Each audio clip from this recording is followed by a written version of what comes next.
Hi everyone, welcome back to another art session. This is another how-to for your wonderful playlist and how to remove those unwanted guidelines for your mandalas. So if you're interested in watching this, stay tuned and let's get to it.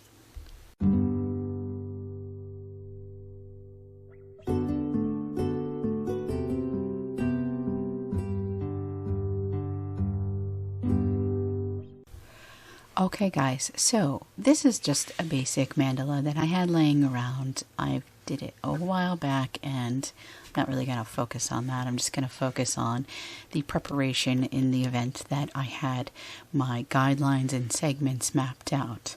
So I've been seeing in a lot of forums and a lot of questions on, I put my guidelines down and I can't get them off. What do I do? And there are so many different techniques. You can use Q-tips to try to get them off. You can use an eraser to try to erase them off. You can paint the black paint over it. I've even seen people do Sharpie markers, things like that. But you know what? There's one trick that's going to outweigh them all. And this is going to be so incredibly helpful for you.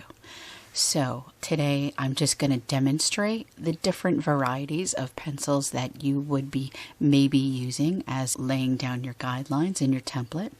So for example, today this is a white watercolor pencil. This is one I always use. It's by Faber-Castell. And so I'm just going to draw a line like so. And then this is just your basic Crayola erasable, as they say, color pencils. So we'll do one of those. This is just a really cheap brand of watercolor pencils that I just find to be god-awful and whatever. So I got them off Amazon. I'm not going to say the name of them, only for the respect of the company. I'm also just going to use a basic lead pencil. So if you're going to use lead.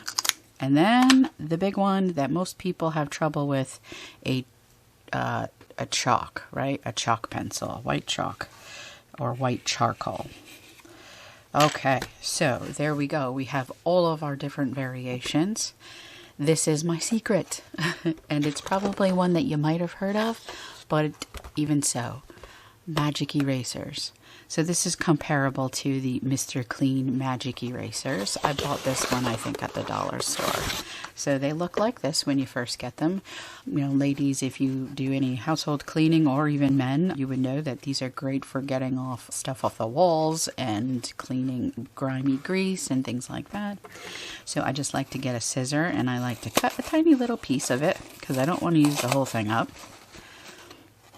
And I'm telling you, this thing works wonders.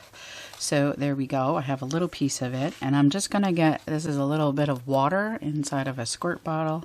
I just want to do a couple dabs. I don't want it saturated. I just want it damp because you don't want to be picking up the paint that's your base coat. And so for our watercolor, let's see, we'll wipe it. It seems to be coming up already. See? We're going to go with our erasable one. Now this one you're supposed to just erase with a pencil. And it might work, but look, I'm also getting eraser marks all over this. And then I have bits of eraser that I have to make sure get off before I varnish it.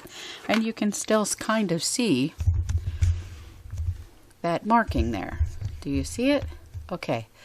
So that's not going to work. So I wiped the top. Let's see how it goes.